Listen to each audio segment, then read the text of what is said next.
There we go. Let's see if we can get this right. We're not getting this right, are we? There we go. All right. Hi. Welcome to the January 6th meeting of the 2020, the first meeting for Pasco City Council for this year. Sorry, I get distracted by this pretty easily. So we're being live streamed on Charter channel 191, and we're also available on Facebook Live. We're going to ask you all to please get an agenda over there at the corner next to Chief Roski. If you'd like one, please sign. I think we're actually setting up to sign in for the meeting as well. I'd ask you all to please mute your phones if you have an opportunity to, and there may be opportunity for you to have a conversation with us later tonight. And if so, there will be we'll ask you to keep it to about 3 minutes. And yeah, with hopefully with all general housekeeping order, I would like the clerk to please call the roll. Alvarado. Present. Barajas. Present. Maloney. Present. Martinez. Present. Milne. Present. Roach. Present. Serrano. Here. 7 accounted for, Mayor. All right, with unanimous, everyone here will stand for. Please join me for the Pledge of Allegiance. I pledge allegiance to the flag of the United States of America and to the republic for which it stands, one nation, under God, indivisible, with liberty and justice for all.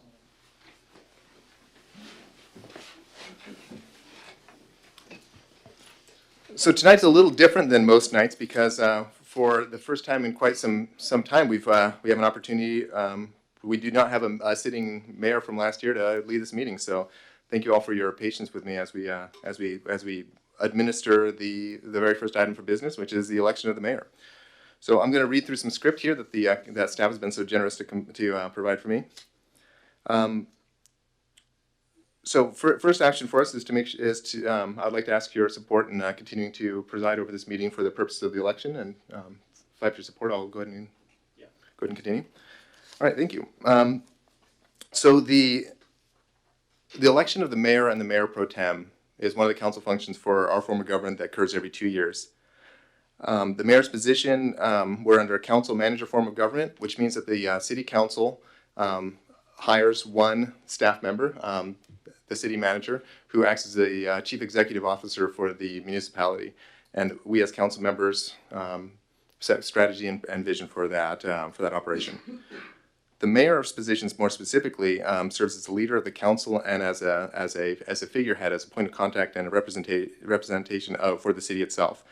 They preside over the council meetings, and they determine council member assignments to boards and commissions for the 2-year period of this next term, and also appoints community members to various volunteer boards, commissions, and committees with council's ratification.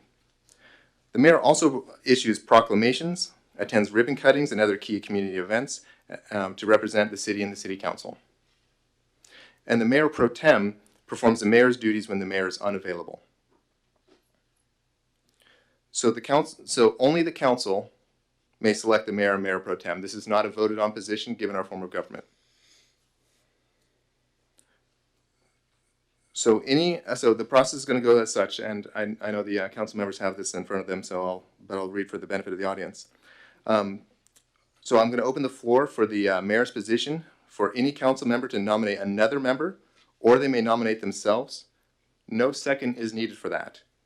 And then after nominations are made, I will make sure that everyone has heard the name of the nominee, and then I will ask for 3 calls for nominations. And after the 3rd call, I will close the floor to nominations, and then we will have an opportunity to vote for the mayor. If we end up in a situation where there's less than a majority on that, then there's some additional processes we'll go through. So we'll see if it comes to that. All right. With that, I will go ahead and open the floor for nominations. Mr. Miller. I'd like to nominate Saul Martinez for mayor. Thank you. Any other nominations? Okay, I will call a second time. Any other nominations for mayor? And a 3rd call. Are there any further nominations for mayor? With that, this should be pretty straightforward. I will ask for a voice vote rather than a roll call vote in this case. All those in favor of Saul Martinez for mayor of Pasco, please say aye. Aye. Any opposed? Carries unanimously. So with that,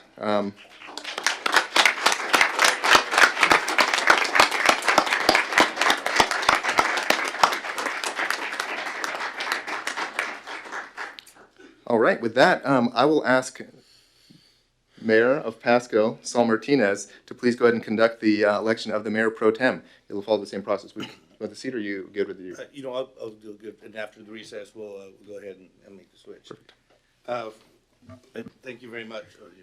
Thank you very much. I appreciate the confidence in the council for me to go ahead and take this position. One of my biggest concerns was in taking this position, and it's always been ever since I started on the council, to make sure that we have a functional council, and I wanted us all to be on the same team. And I just want to thank every one of you for making me feel like everybody's on the same team, and I feel very supported tonight, and I appreciate that very much. So it's a very humble.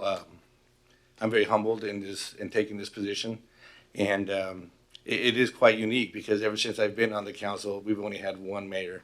And that mayor was Matt Watkins, and I know they're big shoes to fill, and I know he's watching this from wherever on the other side of the road he's at. But I want to just I'll do my very best and to serve this community the way I've been serving this community since 2003 on the school board and now on the city council. So I just appreciate your confidence, and we're going to do the best we can to move this city forward and to continue to strive to be the best we can be, and to just make our community members welcome, every one of them, and to ensure that this is going to be the best place to live in the country. So I appreciate it very much. So to continue the next position for Mayor Pro Tem, I will now open up the opportunity for a nomination for the Mayor Pro Tem position. I'd like to nominate Blanche Barajas for Mayor Pro Tem. Thank you. Any other nominations? I'll call the second call for a second nomination for Mayor Pro Tem. And the third nomination for Mayor Pro Tem. Very well. Thank you very much. As we can see, it's straightforward again. And I'd like with the voice vote for everyone who would agree with Blanche Barajas being a Mayor Pro Tem, signify by saying aye. Aye. Yeah, opposed? All right. Ms. Barajas, Mr. Mayor Pro Tem.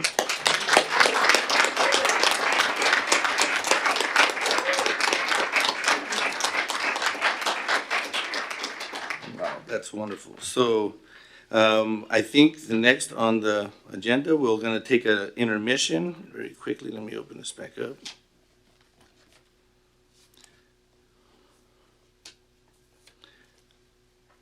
We'll have a 15-minute intermission so that we can get accommodated up here, and then we will continue with the meeting.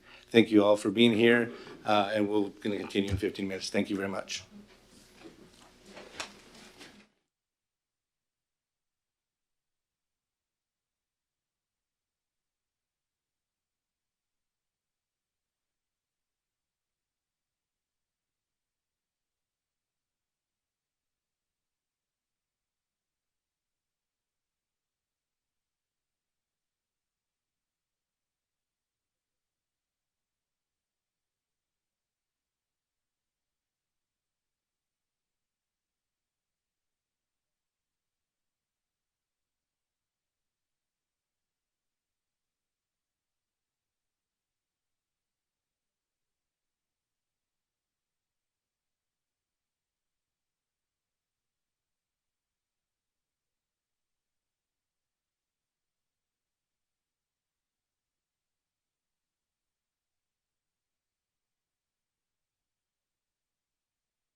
Okay, ladies and gentlemen, at 7:19, this meeting is back to order. Just one more note before I continue. I just want to, I don't think it'd be fair for me to say that, it's been a long time. I've been serving since 2003 here in the city of Pasco, and I couldn't have done it without the support of my family. Not just my immediate family, but the rest of the Martinez clan that's probably watching on TV tonight. So shout out to them. So I just wanted to throw that in there real quick before my mom get me in trouble. So, all right, to continue, we are now in section 4 of the agenda, and that is the consent agenda. All items listed under the consent agenda are considered to be routine by the city council and will be enacted by roll call vote as one motion. There will be no separate discussion on these items. If further discussion is desired by the council members or the public, the item may be removed from the consent agenda to the regular agenda and considered separately. So that consent agenda would be A, approval of meeting minutes. To approve the meeting minutes, Pasco City Council held on December 2nd, 2019, and the special meetings held on December 9th and 11th of 2019. Bills and communications, to approve claims in the total amount of $11,048,397.38. And let's see here, electronic transfer. And let's see here, and then let's see. Do we need to read those item by item, Mr. Zabel? Typically, just the total amount and then a mention of the bad debt write-off for utility building and ambulance and cemetery and what that amount is. Below, the paragraph below. Okay, so we'll skip to approve bad debt write-off for the utility building, ambulance, cemetery, general accounts, miscellaneous accounts, and municipal court. Non-criminal, criminal, and parking accounts receivable in the total amount of $252,847.66, and of that amount authorized $144,512.62 to be turned over for collection. C, Downtown Pasco Development Authority 2020 funding agreement, to approve the 2020 funding agreement with the Downtown Pasco Development Authority and further authorize the city manager to execute the agreement. And that is the consent agenda. Is there anybody who would like to make any changes to the consent agenda? If possible, I move to remove Action C, the Downtown Pasco Development Authority funding agreement for 2020. Maybe this is bad memory. I know we talked about this, but it does feel like it was a year ago. And I think this is something that's a critical piece to the infrastructure we're putting in down there for the businesses. So I think we should just at least talk through this, if nothing else. I don't want changes made, but I think, again, it's worth highlighting and discussing. And I'm going to fall on the sword there. I should have reached out to the city manager to discuss removal of that with him prior to the meeting. I failed to do so, but if no one else approves that motion, so be it. But again, I want to highlight how important this is, and just we need to consider this very carefully. So if we can, I move to remove that from the consent agenda. Okay, so we can remove the item C from the consent agenda, and then if well, yes, we will. But what I was going to say is we'll remove item C, and then we'll have Blanche make a motion, and you can eliminate that, and then we'll get a second. Thank you, Mayor Martinez. I move to approve the consent agenda with the removal of Part C, the Downtown Pasco Development Authority 2020 funding agreement. Okay, we had a motion to approve the consent agenda with the revision, and it's been seconded. All those in favor of that? Yes, go ahead. Thank you. I would recommend that we move that item down to item, perhaps item 9, or wherever else would the city staff would be most appropriate for us to discuss that further. I think we need to move forward on the approval of it, but I do think we want to move it down to further discussion. So, okay. So we can. Would that be most appropriate in under 10, or the last add a C to 9? I believe item 10 in that it's agreement. 9 is ordinances, resolutions. So it would go under 10, unfinished business? Okay. So there's a motion to approve the consent agenda with the removal of, let's see here, of item C, and then it'll be moved over to number 10, unfinished business. All those in favor signify by saying aye. Aye. Opposed, same sign. Okay, the motion passes with that revision. Thank you. Thanks for that. Yeah. All right, next we'll go with, let's see, let me get back here. Proclamations and acknowledgements. And there is none for tonight, so we move over to item 6. Visitors other than agenda items. This item is provided to allow citizens the opportunity to bring items to the attention of the city council or to express an opinion on an issue. Its purpose is not to provide a venue for the debate or the posing of questions with the expectations of immediate response. Some questions require considerations by council over time, and after a deliberative process with input from a number of different sources, some questions are best directed to staff members who have access to specific information. Citizens' comments will normally be limited to 3 minutes each by the mayor. Those with lengthy messages are invited to summarize their comments and or submit written information for consideration by the council outside the formal meetings. So for tonight, I would appreciate only positive things. So is there anybody in the audience that would like to have an opportunity to say something? Yes, sir. If you would, state your name and your address for the record, please. Yeah, you come right up here to the podium and state your name and where you live, please. Good evening, ladies and gentlemen. I'm Christopher Tucker. I reside in Franklin County, right on the border of the new city limits. And I'm here representing the American Legion Post 34 here in Pasco.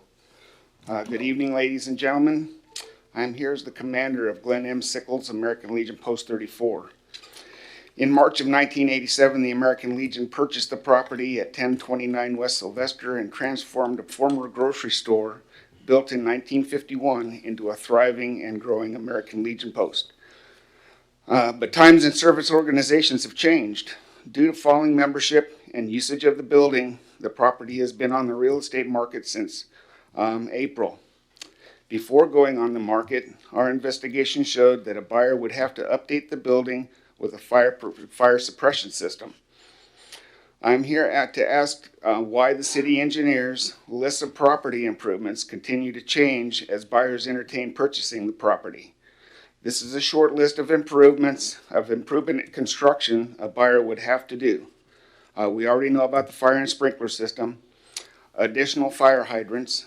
Fire hydrants are all on the alleys, and there's one on the corner of Sylvester and 10th Avenue. Sidewalks to all the frontage, Sylvester, 12th, and Nixon.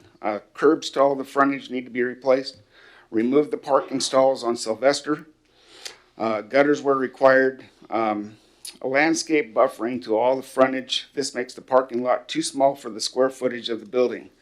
Re-engineering the parking lot for drainage.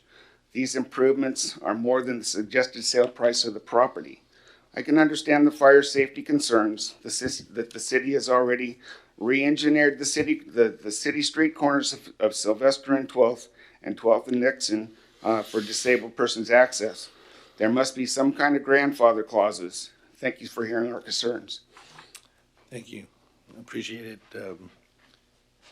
Mr. Zabel? I'll meet with the gentleman in a few minutes here. All right, perfect. Thank you. Anybody else yes, ma'am. Please state your name and where you live for the record, please. My name is Kate Overman. It's formerly Kathleen. My formal name. I inherited my folks' home at 4416 River Haven. They had it 3 years before I was born, and will be 64. So we had an unfortunate incident occur on our home, which we have no ill feelings about. It was a car chase, where the police did a block, and they entered the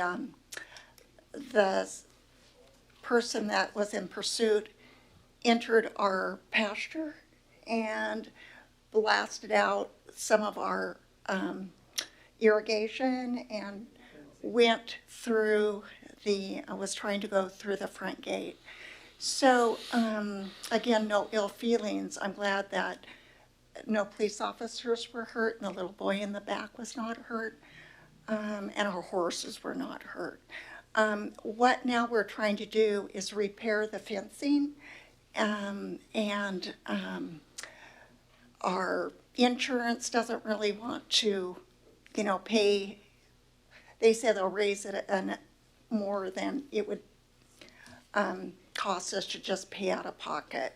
We're getting estimates and around $5,000. But what I'm asking you here for today is we are trying to get a permit, which I'm hoping we would be grandfathered in, to have our fence at 5 feet tall, because I do have 2 rescue horses. And the permit is telling us that we can only have 3.5 feet. Well, our horse can just walk over that, our 2 horses. So they thought that this would be a good place for us to come and speak to you tonight. Okay. And so I'm just asking permission for us to be grandfathered in. Okay. Well, that wouldn't be something we would decide here tonight, but I'm sure one of the gentlemen, would it be Rick or Steve, that would address that issue, and perhaps either after the meeting or maybe tomorrow. I don't know what would be more appropriate, but would it be Rick? Yes, Mr. Mayor, I'm sure we have her contact information. I'll get with you tomorrow, Ms. Overman, and we can discuss that. Okay. It's the first I've heard of it, I so. signed in there, is that what you? Okay, yeah. Okay, Right. thank you very much. Thank you. All right. Appreciate your prompt 3 minutes. Good evening and congratulations, Thank and you. our hopes and prayers are with you this 2020 year. Michelle Andrews, 1421 North Road 77, Pasco, Washington. I'm here just to remind, and probably sound like a broken wheel, but January 13th is not only the Chamber of Commerce's luncheon, it is also the day that they meet here in Pasco on the Snake River dams. I do have a letter that was written by our legislators and signed by 31 of them. I would like to ask permission to read it How long would that take, ma'am? very shortly. Okay, let's keep it to 3 minutes, please. Okay.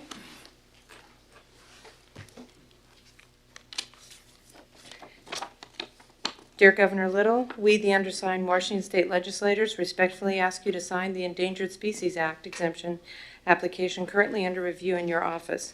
We call for the return to the 2014 biological opinion that was the result of decades of study and proven success in restoring fish returns to the Snake River. This decision is vital to our state's and national's interest, as it will help to protect federal waterways in 39 states. Products, troops, and munitions are transported along our rivers, so this decision has impacted even beyond our national borders. The Columbia Snake River system is the top wheat export gateway of the U.S. and vital to feeding the world. Our state's wildlife and human lives depend upon reasoned and balanced conservation while harnessing these resources to benefit our country.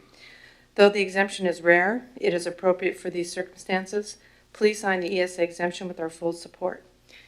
I would ask, as members of Columbia Snake River Irrigators Association, that the council once again consider signing and sending a letter. We've been in contact, but I have not heard. So, thank you. Thank you.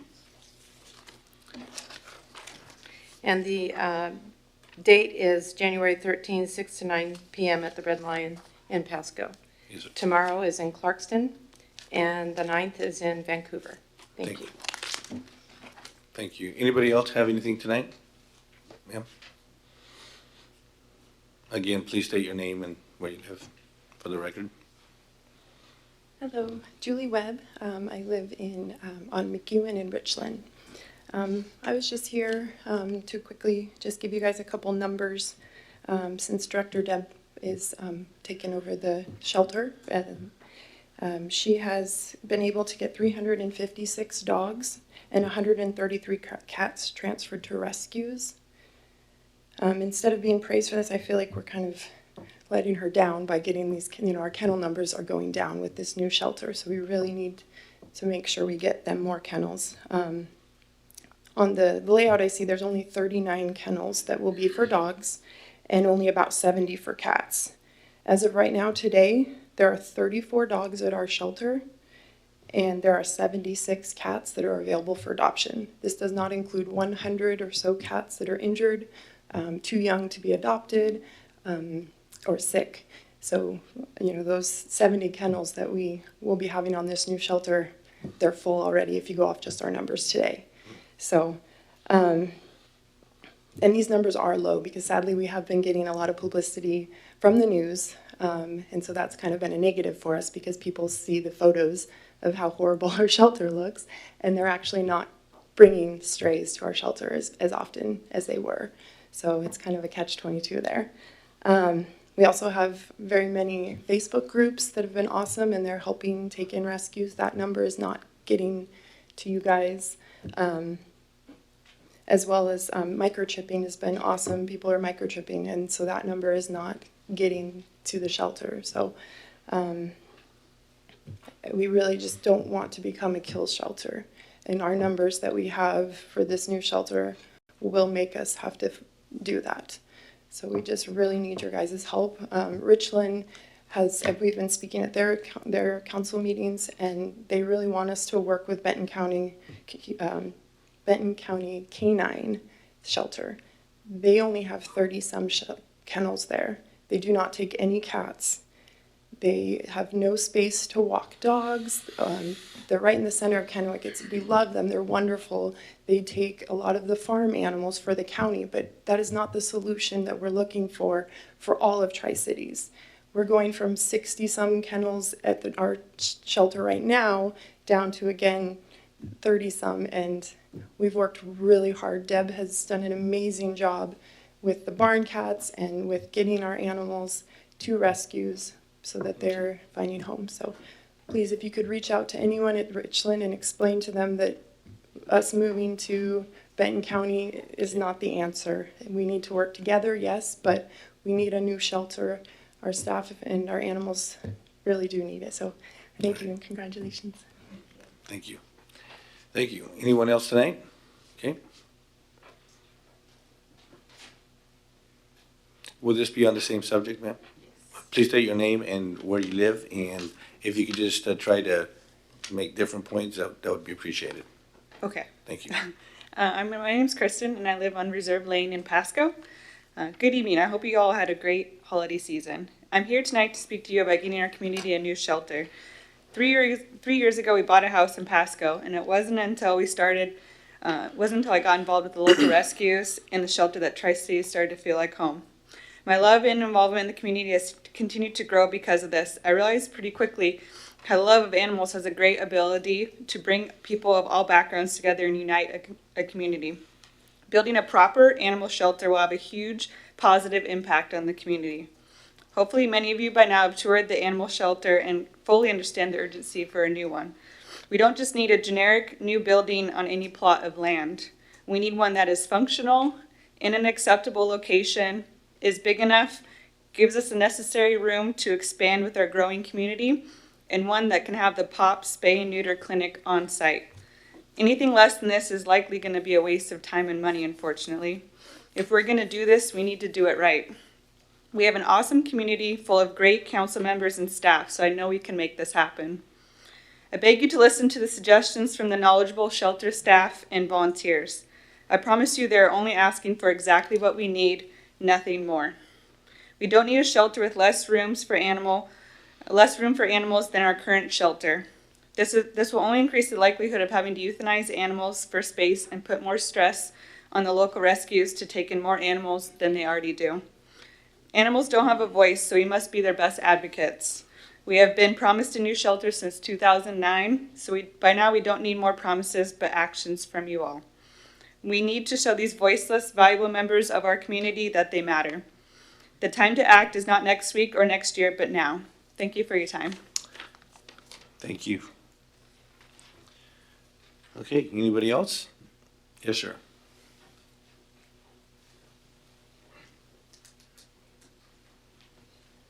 Good evening and congratulations, Carl Holder at 402 West Lewis. You may know that there's a giant vortex of tumbleweeds that exists at the corner of 3rd and Lewis. And this vortex of tumbleweeds, which I pick up all the time, have for years, comes from the Burlington Northern property that goes along their right-of-way from Griggs all the way down to along their railroad there. Everybody else has to live by zoning rules and cleaning up a property, but the railroad obviously doesn't have to, because I pick up their garbage and tumbleweeds every day of the year. So the railroad ends right there at Griggs. It doesn't go any further. It used to go down to the Port of Pasco. So it'd be in the city's best interest to look at this vast quantity of land that's nothing more than an eyesore and an accumulator of tumbleweeds at 3rd and Lewis. Thank you. Thank you, sir. All right, anyone else? Yes, sir. And if you state your name and where you live, we appreciate it. Hello, my name is Jose Iniguez. I have a business at 102 3rd Avenue South here in downtown Pasco. Reside in Richland. I wanted to just, I'd be remiss in regards to what is happening today, and I wanted to congratulate the mayor and the pro tem for this historic nature, and as well as this city.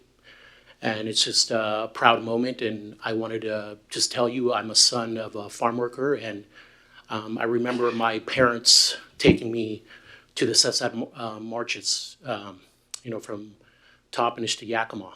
And so I wanted to come here and just tell you thank you, and thank you to the city, because this just represents the welcoming of the city, as well as anybody from any faith, any partisan, no matter where you at, you should be proud. So congratulations. Thank you.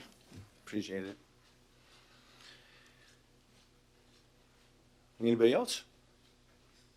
Okay, then we can move on. And I realize a lot going on in our city with this wind coming, and hopefully we can clean up after it. And yeah, I just wish all these things could be resolved right away, but we're going to do the best we can to attend those things that we can take care of.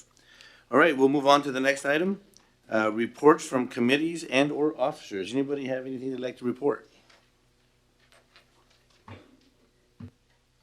And if not, We had about 3 weeks off, so I would hope we'd have some things. I do have a few meetings I went to. I think just most notably, Good Roads is trying to reorganize itself a little bit so that it can be more in sync with some of the metropolitan planning organizations in our priorities list. And so as far as our work when we go to Olympia to make sure that we have a list that's of significance to both Walla Walla, Benton, Franklin, and Benton and Franklin counties. And so that's what we're working on right now. But also just before this, over in my neighborhood, there was a meeting that Greater Columbia Accountable Communities Health, who I sit on the board for, they hosted Catholic Charities for a supportive housing model that they're building in the east side, and just answering a lot of questions that there's some legitimate concerns that business owners and folks in the community have, and I think they're doing a really good job in just engaging the community and just making sure that those questions are answered. And so I really appreciate that they were taking the time to do that community outreach. But yeah, really well attended. About I would say about 40 people there today. So just wanted to report that. Yeah, thanks. Well, I'll go ahead. Zara? Well, I did attend a board meeting of the Community Action Connections, and they are not listed on our list of committees and boards, but they are seeking somebody from Pasco City Council, and they've asked me. They had Alicia Greenaway, who was formerly on the Planning Commission. She was our City of Pasco representative on there, but she can no longer be on that board for whatever reason. So that would be my request is to sit on that board Okay. And and we'll to add talk, it to the list too. thank you. Yeah, we'll talk about that list and we'll work together to make sure that all the committees are covered. That'll be at your next workshop, next week. Perfect. Thank you. Anybody else? Well, I would just like to report, before I went on vacation, I attended the Tri-City Hispanic Chamber of Commerce Award, and I'd like to say that very proud of our city manager. He was presented with the Presidential Award, and Michael Morales was presented with the Amigo Award. So we had some good representation from our city with these gentlemen doing their fine work, and just know that your hard work is being recognized. And we were very proud of them. And it was a well-attended dinner that we had, and I want to thank the Tri-City Hispanic Chamber of Commerce for all the efforts that they put into it. It was a well-attended event, and more than anything, we're proud of the recognition that we got from our staff here at Pasco. So thank you very much for that. If there's nobody else, we'll move right along to 7B, General Fund Monthly Report for November 2019. Ms. Sigdale, do you have any comments? No comments at this point. We discussed this at length during our budget adjustment. This is just a part of your monthly report. We're usually lagging a couple of months behind due to some of the state revenue that comes in. Okay. Any comments from council? No? We'll move right on to 7C, 2019 Hanford Communities Annual Report. And tonight we have Mr. Zabel. Do you want to make an introduction? If I could kick it off, so just council's pretty familiar with Hanford Communities in general and their purpose, so I won't go into that. But they've been around for about 25 years, and all the 25 years, Pam Brown Larson's been the executive director. Has done a great job, I think, representing all of the members, which are Kennewick, Pasco, Richland, West Richland, Benton, and Franklin counties, as well as the Port of Benton. And I would note that in addition to serving us so well the last 25 years, this will be the last time she gives this report. She's retiring a little bit later this year, and I want council to be aware of that before she gives a presentation. So anyway, with the 5 years I've worked with Pam, I've always been impressed by her commitment and her technical knowledge, even more so after learning her degrees in business and economics and not in science. So, and she puts me to sleep with some of the stuff she talks about.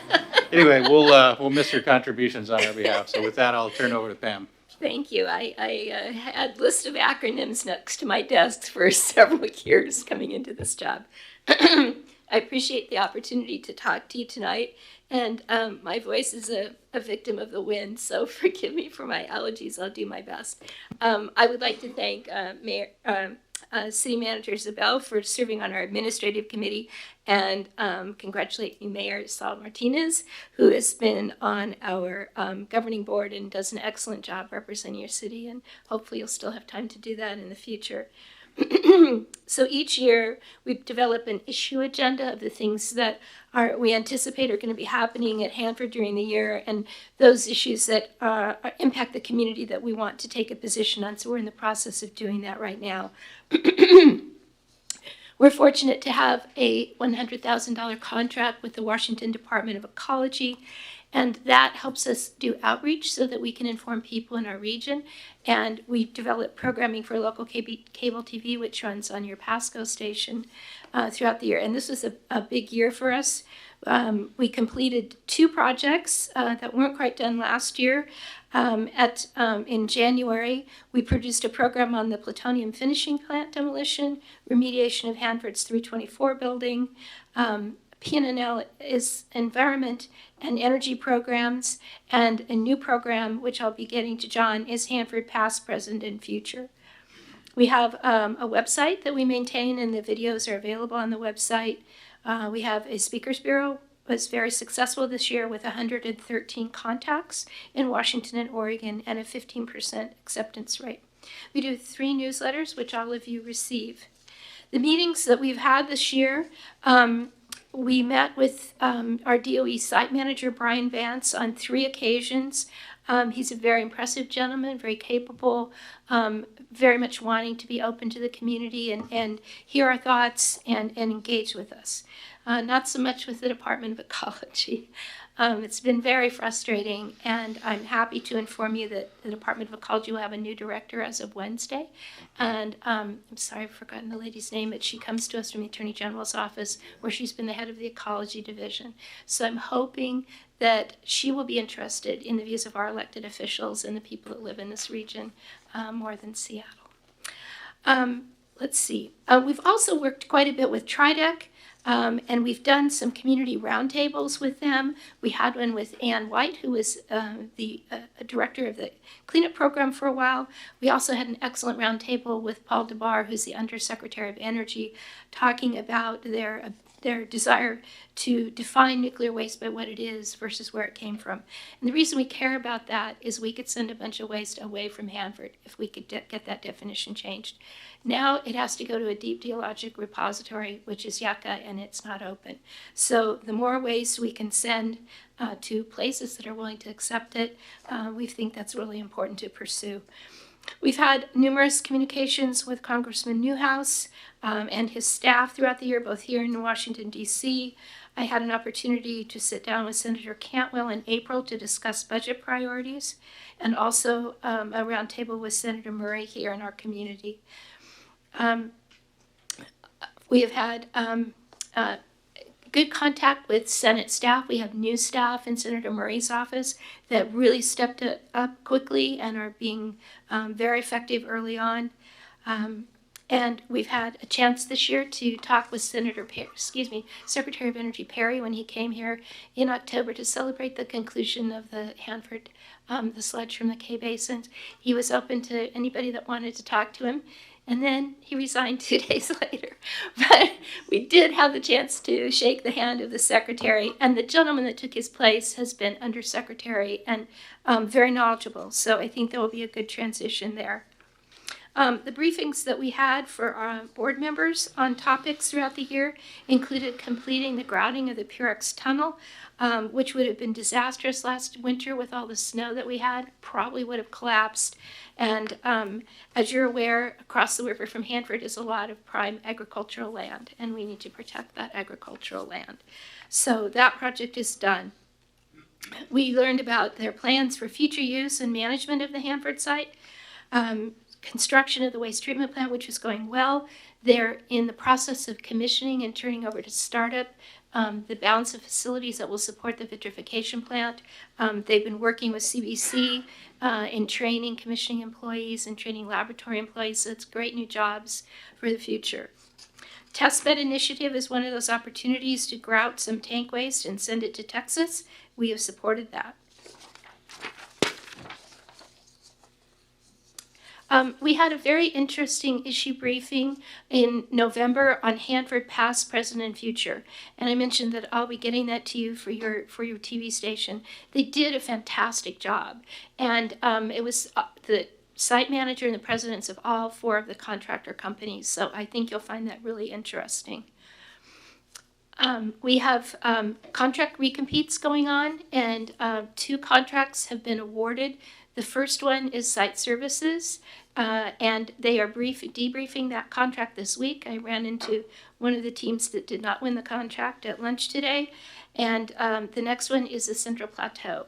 And the gentleman who will lead that project, Scott Sachs, is somebody you may have run into in the community. Very distinguished gentleman. He was in charge of River Corridor cleanup, which came in ahead of schedule and under budget, and very sensitive as people are working their way out of a job to help them find the next job, which is going to be really important because we're cleaning up a lot of things on the site at this point in time. The tank farm contract should be awarded this month. So a lot of transition. Brian is very thoughtful of reaching out to the managers and employees of Hanford to help them understand how that's going to work. People get very unsettled when they don't know if their job is going to continue. We in local government see that in sales tax revenue. And so it's important from the standpoint of families and the community that that's done carefully. We've had 3 studies undertaken by the National Academy of Sciences this year. They were directed to do that by Congress, and I have testified each time they have come to town. PILT payments, payment in lieu of taxes. Adam Fell from Benton County has led the way. The Department of Energy has been disputing the billing. So when the federal government takes land away, you're no longer generating property tax. So this is a way for the federal government to provide income to the communities, particularly school districts, for land that is no longer in the tax rolls. And they came up with an agreement that's acceptable, and they paid the bill. So the rest of our communities across the country are struggling with that, and we're ahead. So I really compliment Benton County for doing that. We participate with the Energy Community Alliance, which is an association of the other cities and counties that surround DOE cleanup sites. We had a peer exchange in Oak Ridge, Tennessee this summer. They're part of our Manhattan Project National Park, and we got to tour their historic facilities. The September cleanup workshop was very informative. I was asked to chair the panel for all the DOE site managers across the country, which was a real honor. The next peer exchange I'm working on, and the last one before I retire, will be on STEM. And this is a concern to all of our communities, to reach out to middle and high school kids, to talk to them about the jobs that they could have in their community when they get older, and encourage them to take the classes that will prepare them for it. There's actually great efforts going on. The National Laboratory is working hard on that. So I think we have a good story to tell to our counterparts.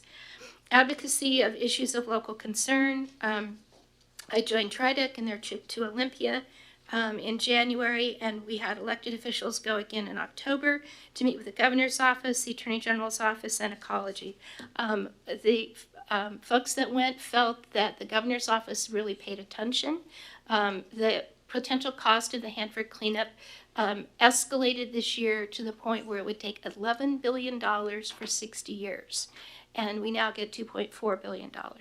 So we don't think that we're going to get more than that. Our senators don't think we're going to get more than that. So as the tri-parties are entering into negotiations now, which is EPA, the State of Washington Ecology, and DOE, we think they need to take a look at that number as a starting point and figure out what they can get done and get as much done as possible and keep our region and our employees and our neighbors safe.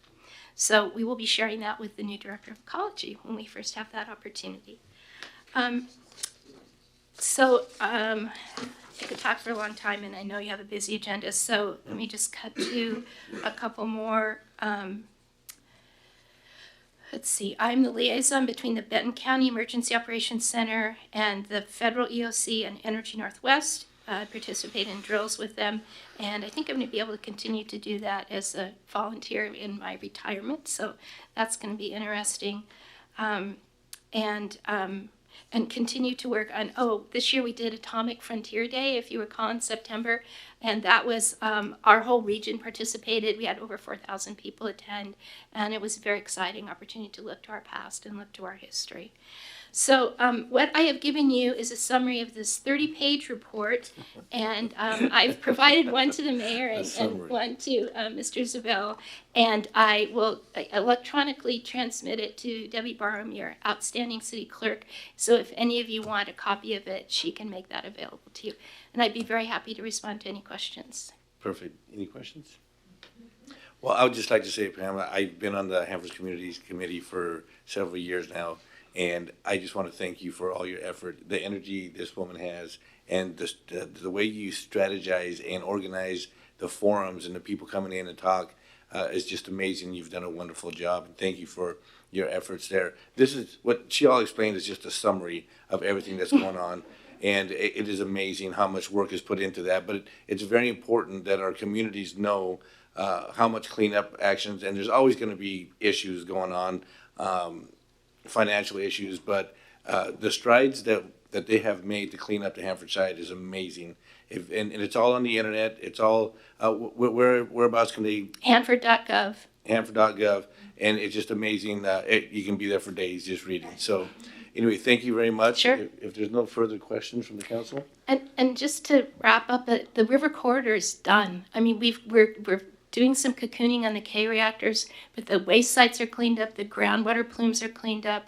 When when I started my job, Congressman Hastings went to see C reactor and it was snowing inside the reactor. So we've come a long way. Yep. And thank you for your support over the years. Thank you. All right. With that, we'll go to the next item on the agenda, the hearing and council actions on ordinance and resolutions relating thereto, and there's nothing listed. Go to number 9, ordinances and resolutions not relating to hearings. A segregation of local improvement district assessment, and we will go with Rita. Evening, Council. What you have in front of you is a resolution to segregate assessments for the Chapel Hill LID. And how the process usually works is that you first, of course, pass the LID and approve the final assessment. And when the final assessments were passed, they were the assessments were placed on larger pieces of property. And as the final plats get approved and the lots get segregated, we also segregate the assessments and we take off some of the right-of-way and place them on each plat. And so what you have in front of you is basically a state requirement that requires the council to also segregate the assessments that is placed on that original lot. Okay. If you have any questions. Any questions or comments from the council? Blanche, would you like to make a motion? I'd like to make a motion. I move to approve resolution number 3932 relating to local improvement district number 150, providing for the segregation of assessments for certain parcels consistent with RCW 35.44.410 and ratifying and confirming prior acts. There's been a motion. Is there a second? Second. A second by Mr. Milne. All those in favor, let's see, this will be a vote from the council. All those in favor signify by saying aye. Aye. Opposed? Motion passed unanimously. Next, the Northwest Area Sanitary Trunk Sewer Local Improvement District formation. Mr. Worley. Thank you, Mr. Mayor, members of council. We have been before council several times to talk about the Northwest Area Sanitary Sewer Trunk Sewer LID project. And tonight's action is to take a formal step on moving this project forward. So tonight we are asking to have the resolution passed, which will form or identify the intent to form the LID and then to set a date for a public hearing. You may remember that we did this same thing on the Chapel Hill Boulevard LID process. This is following that same process, and just wanted to make a couple other comments for you. The first is that the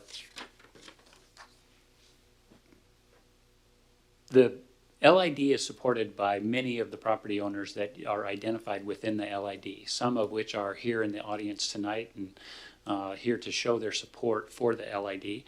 And I also wanted to mention that the alignment shown in the drawing that you see on the screen right now, the dashed blue line, that is schematic purposes. And as we work our way through the design process, we will identify the appropriate alignment that will serve as much of the area within the LID boundary as we can possibly serve by gravity. So with that, I'd be happy to answer any questions. Perfect. Mr. Alvarado? Yeah, thank you, Mr. Mayor. So from my recollection about the past LID, or my understanding was that one was a little bit more, there were a lot more moving pieces. So just for my edification, is this one a little bit different, or is it kind of very similar process with, I don't know if I'm remembering correctly. It is a very, very similar process. Some of the other issues that we dealt with on the Chapel Hill Boulevard one was that we wanted to do the final assessment before we awarded the bid for construction. And we're not proposing that in this particular case. This one will follow a more normal LID approach, which would be to establish the LID, send out the notices, approve the formation, design the project, construct the project, wrap up all the costs associated with the project, come back to council with a public hearing on the final assessment, do the public hearing, get comments, and then pass the final assessment for all the properties within the LID. Thank you for the procedural You bet. information. Mr. Maloney? Thank you, Mr. Mayor.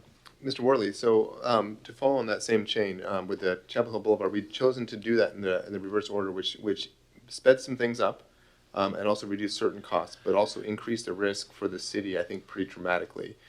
So in this case, we can do it in this more standard step-by-step manner. That's going to be the best for us and for the. That is correct. Based on the comment I made earlier about the alignment not being exact at the moment, and that we're going to determine that based on the final design, we're providing an estimate right now of what that LID cost is. That estimate will likely change as we get towards the final design, and therefore the assessments might change a little bit as we work our way through the process. So we're not proposing to do on this LID what we did on the previous LID, because the amount of information we have available to us right now is not the same as what we had before. Excellent, thank you.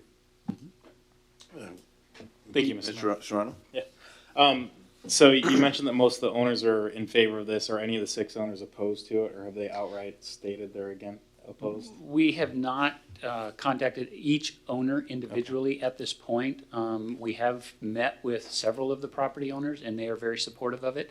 We have talked to others who are supportive if we can get more of their property served by the sewer, which is something that we would do during the design process. And then there are some that we haven't necessarily been in specific contact with, but we've heard through the grapevine that they definitely would like sewer to their properties so that they can develop their properties. So we believe it's going to be very beneficial to all of the property owners within the LID. Yeah, I mean, I agree. You know, anytime you have sewer running to some bare land, it makes the infrastructure costs much more palatable. And of course, I'm not a real estate guy, but that's my understanding. So I appreciate that. Thank you. You bet. Thank you. Thank you, Mr. Serrano. Anybody else? Well, I just know this is a substantial project, and this is going to do amazing things out in that area. So, Ms. Braz? Thank you, Mayor. I move to approve resolution number 3933 relating to public improvements, declaring its intention to order the improvements of the Northwest Area Sewer Trunk Main from Harris Road to 1/4 mile past Burns Road and from Burns Road northeast to Broadmoor Boulevard, and to create a local improvement district to assess the cost and expense of carrying out the improvements against the properties specially benefited thereby. Notifying all persons who desire to object to the improvements to appear and present their objections in a hearing before the City Council to be held on February 3rd, 2020, and providing for the other property related matters. There's been a motion.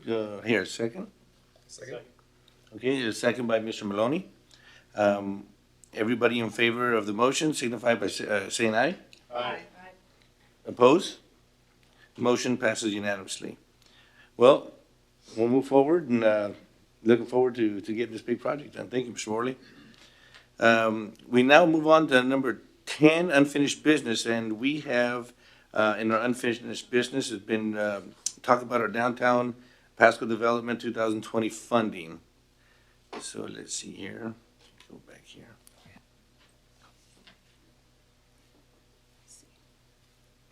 If I may, since I moved to move it, I'll just kind of bring some of the thoughts that I had to kick off this conversation. All right, go ahead. I appreciate the effort that's going on with the DPDA. I know that we've historically had some issues with this organization. We've also made some key changes to the organization as well. I just want to make sure that as we collaborate here, we see some of these, on page 1 of the funding agreement, there's a whereas section. It's the fourth one in, and it's got 10 bullet points. Talks about a 5-year strategic plan, creating and maintaining downtown property inventory, and business recruitment, development, and engagement activities. I just want to make sure that as we invest $100,000 in this organization, that the ROI that we see is something in the nature of at least some type of status updates. I know we have several council members who are present. Now, obviously, Councilman Melanie sits on the board, but I think we just need to make sure that I don't want to be in the business of hand-holding, but I want to make sure that we see a positive net effect of our investments. You know, one of the things I'm looking at in section 4 of the general provisions, it says failure of the DPDA to either provide the accounting or remit disallowed funds as required herein shall constitute a breach of this agreement. So I understand we're holding their feet to the fire to actually move forward with what their objectives are, but I just want to make sure we see it. That's my concern, and I don't think we all need to be involved, but additional reporting, that sort of thing. It looks like we've got someone from. Yes, Council, you want to? Yeah, that's all. Want to go ahead and come up and state your name for the record, please? Hi everyone, my name is Gustavo Gutierrez Gomez, and I'm actually your executive director for the DPDA. I can tell you that the amount that you see, it's necessary for the daily operations just of the kitchen. I can tell you that you have a really vibrant downtown and very thriving. However, the community engagement piece and the breaking barriers of silos, it will require some time. Just creating a team. I have someone here with me, which is one of our workers. Oscar is right here. He's actually our new assistant manager for the programs, because we run with 2 programs, also Main Street. So thank you for the help, and this is a lot of help. You know, it is $100,000. However, we need to work on it because we're here to support the downtown, and our mission and our vision is with the downtown community. 98% of them, I believe, are Latino. We also have, of course, people from Texas, some business owners, and some Anglo owners. We're here to help everyone and support them, but it's not as simple. I mean, that still looks in paper. It's a lot of work ahead of us, but I'm here to work hard, and we're gonna make it happen with the team that we have. Just wanna clarify that. Whatever support we get, we're gonna try to maximize it by going after grants and doing fundraising. And sponsorships too. So if you wanna donate, we always accept it. Anyone. It's a non-profit. I certainly appreciate that. And like I said, I'm supportive of this funding mechanism. I just want to make sure, you know, again, our job is to be a steward of the taxpayer dollars. And where we've spent it, sometimes it's not always been successful. I understand that we've recently hired you, and obviously you've recently hired someone else. And that's certainly turning over a new leaf. And I hope you guys are successful. I'm happy to help where I can. But again, there's a certain point where we continually invest and don't receive a benefit. And again, I'm supportive of this. We'll move forward with it, presumably tonight, you know, if everyone else is. But those are my concerns. But I do love what you ask, because the platform is already rolling. We have a constant contact email list. You're welcome to sign. Okay. You can come to the page. The page still, we're working on it. But our Facebook page it seems to be like the most engagement. So we do have 3 groups now. Okay. We have 2 private groups, one for Cinco de Mayo and one for business owners, and we have one public group that is also for business owners. Excellent. Yeah, you're welcome to join, and then you'll know more of the things that are happening. Thank you. Thank you. Appreciate it.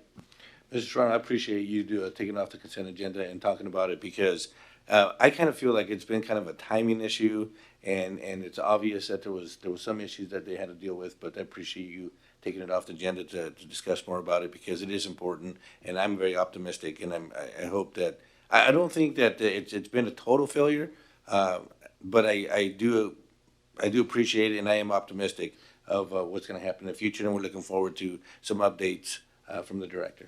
Anybody else? I was going to say there, as the liaison for the DPDA, I say there's been a lot of turnover, so we can only hope that in the next coming year that we have more stability and more, basically to see events actually make money. I know we've had a couple that have done well and a couple that didn't do so well, so we'll keep our fingers crossed that this new leadership will turn it around and bring the city in a positive direction. Thank you, Mr. Mel. Would you like to make a motion? Actually, before I make the motion, I'd like to make one comment. I appreciate your work, Mr. Gomez. I realize the downtown Pasco is, you're new to the area and new to the position. And so I'd just like to point out that the Downtown Pasco Development Authority has had great success in bringing the community together with the events that it organizes. And granted, some have not been very successful, but it has created a community, a sense of community, a unity within the community. It's invited different demographics, different people, a very wide, diverse group of people. And so I do believe, Mr. Gomez, I fully support you, and I do wish that the DPDA will keep working and now have events that will generate that income that it needs to keep supporting itself. There's one comment from. Okay, yeah, I see a hand raised up. You want to make a comment real quickly? Please state your name for the record, please, Ms. Portugal. Gabriel Portugal, 804 Road 52.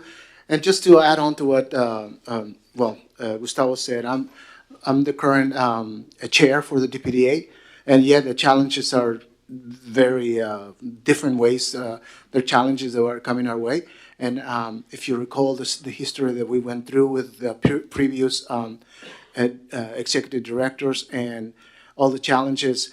So we have volunteers on our, just like you are volunteers.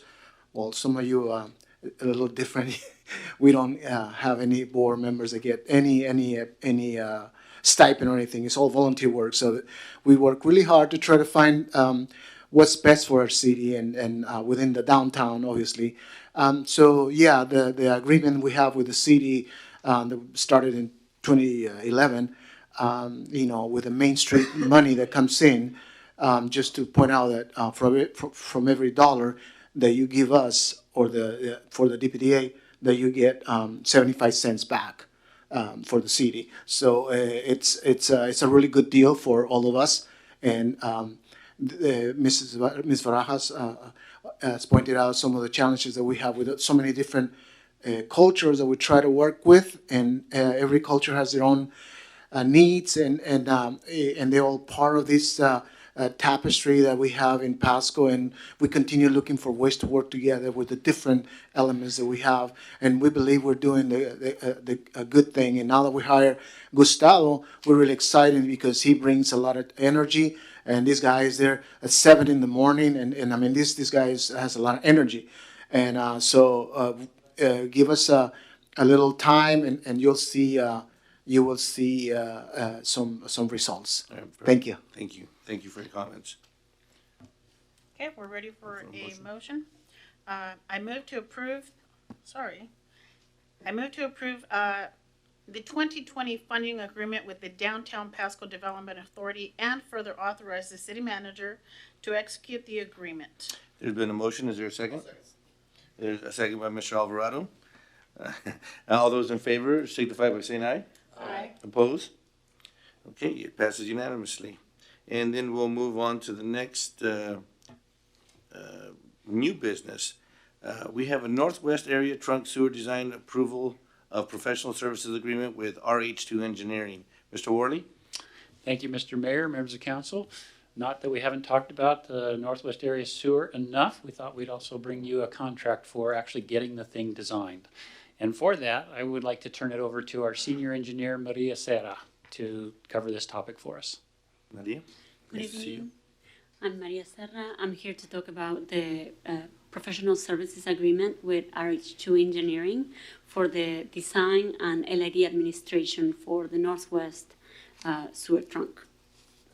So we are proposing to enter an agreement with RH2 Engineering. There was a consultant selection performed by city staff. There were a request for qualifications. 2 firms sent their statement of qualifications. They were scored, and the highest scoring was RH2.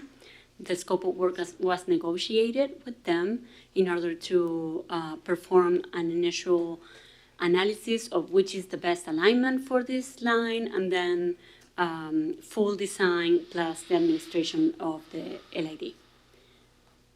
All right. Any questions or comments from the council? Mr. Alvarado? your light is on. Thank you. Thank you, Mr. Mayor. Yeah, I had a quick question. I trying to rack my memory of some conversations I had. I don't know if it was Mr. Worley or somewhere back down the line that the engineering department was looking to fill in some kind of, I guess it would be more project management emphasis or roles with kind of more of that expertise. Just wondering if that was kind of like the direction it went, or and the reason I asked that is, to me, as a council member approving these things, these look like very professional, very well put tasks. List of tasks with some great project management behind it, with schedules and all that. And so I'm just want to make sure that we have that that expertise in our departments to be able to make sure we vet that and make sure all the steps are appropriate and things like that. And I don't know if you could speak to that. I can speak to that. Yeah, I would say that, yes, our staff within Public Works Engineering does have the expertise to be able to manage projects like this. We've got people that have managed projects that are this large or larger and have hired consultants before, managed those design contracts, got them out to bid successfully, and then managed the construction phase of those projects as well. So yes, we do have the experience to be able to do that, and we've negotiated this based on that experience and what we need for this project. And I know that sounded kind of, from my end, not. I definitely didn't want to come across as there's no confidence or anything like that. Just wanted to see kind of what the expertise in the departments were dealing with these. So I appreciate that. Mm-hmm. All right, Mr. Alvarado, thank you. Anything else? Nope. Pretty much right in the same line. Mr. Serrano. I do have a quick question. I'm looking through the contract, and as far as termination, all I see is, what is it, clause 13 with .1 that allows termination for convenience.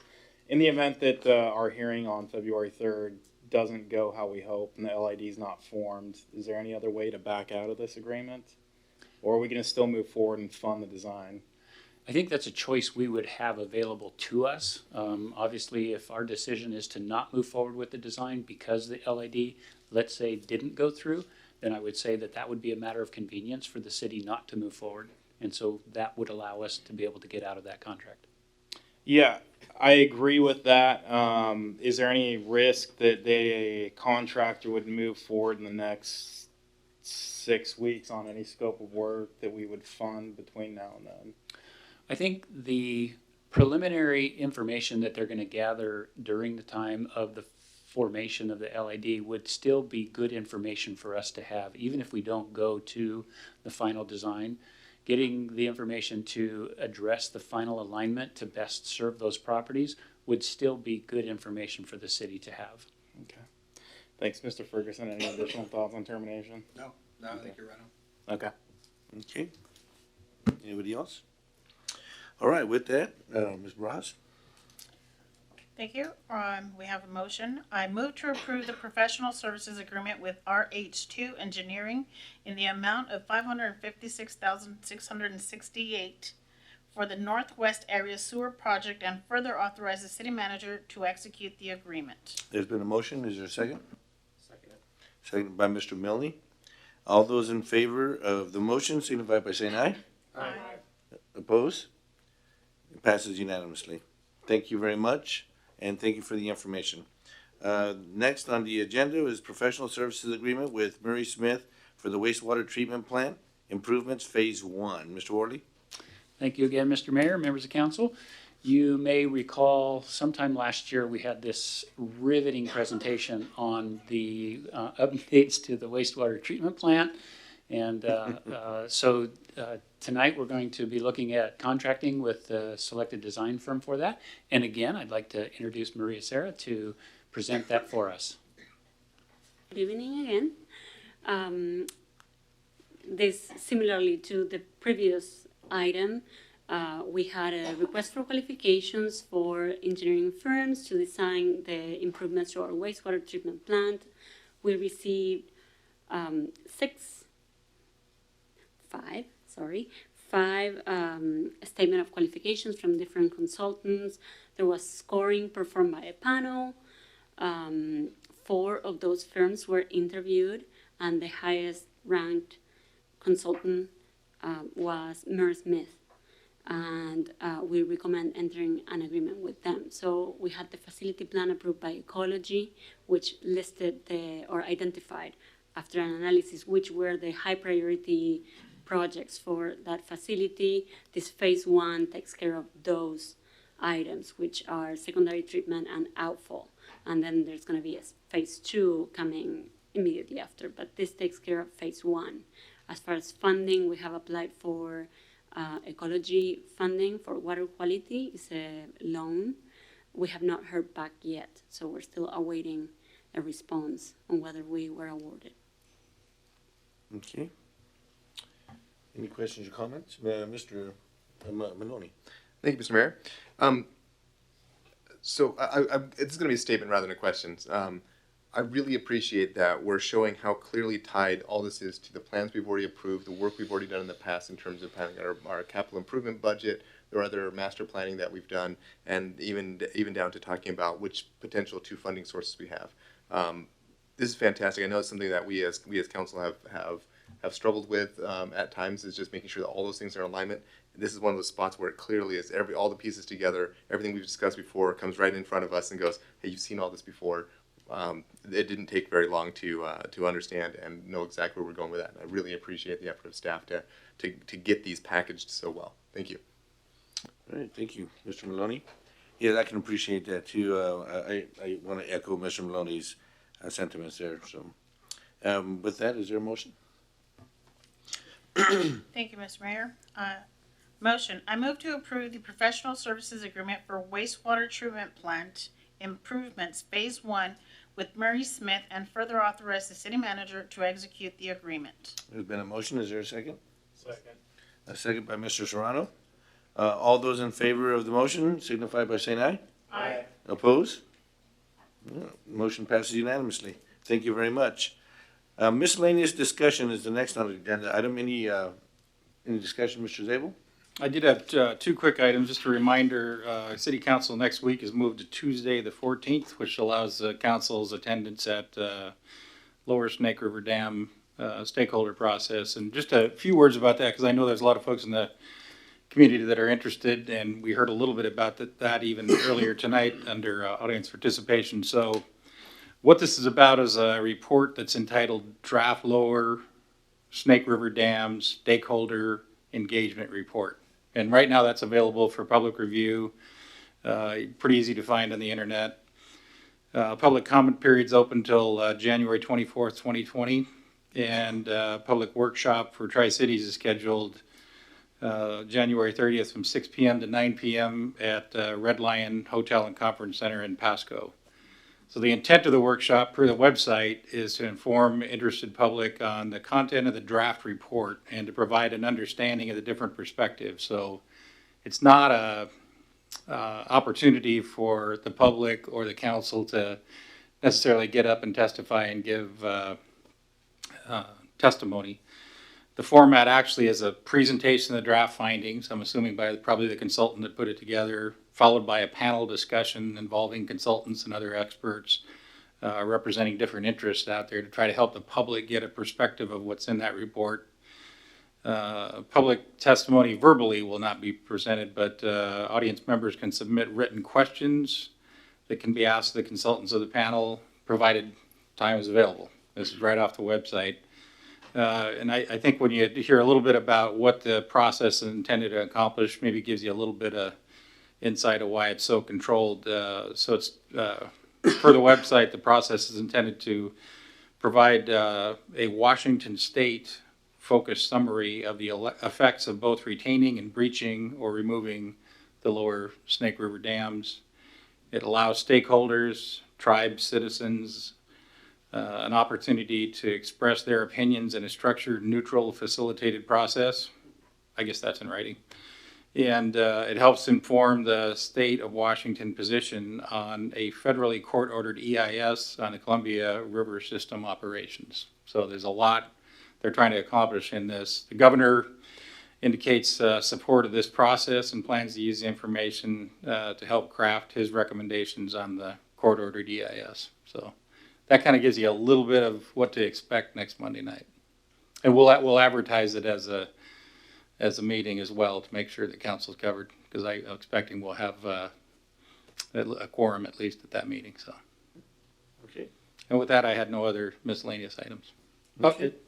I would note the last two items, though, have been a long time coming. The actual engineering for those two projects, which, we've been talking about for several years, and it takes a long time for those things to happen. So it's really exciting time, and appreciate the council's authorization. Thank you, Mr. Zabel, appreciate it. Okay, anybody else in the council? If not, then we go to the next item on the agenda, and that's an executive session. The city council will now meet in executive session. The purpose of this executive session is to consider acquisition of real estate and establish the sales price or lease amount of real estate. The executive session is expected to last approximately 20 minutes and will be attended by the city manager and the city attorney. No action will be taken during the executive session. At the conclusion of the executive session, we will reconvene the meeting of the city council, entertain any action desired by the council, and adjourn the meeting. So with that, I'd like to thank everyone for coming tonight. Again, I appreciate your confidence. I appreciate the council. And have a good evening. We'll go into executive section. Thank you.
All right, we're back into our regular meeting, and is there any comments or questions by the council? If not, then we will adjourn this meeting. And again, thank you for your attendance and your confidence in this council. The meeting is adjourned.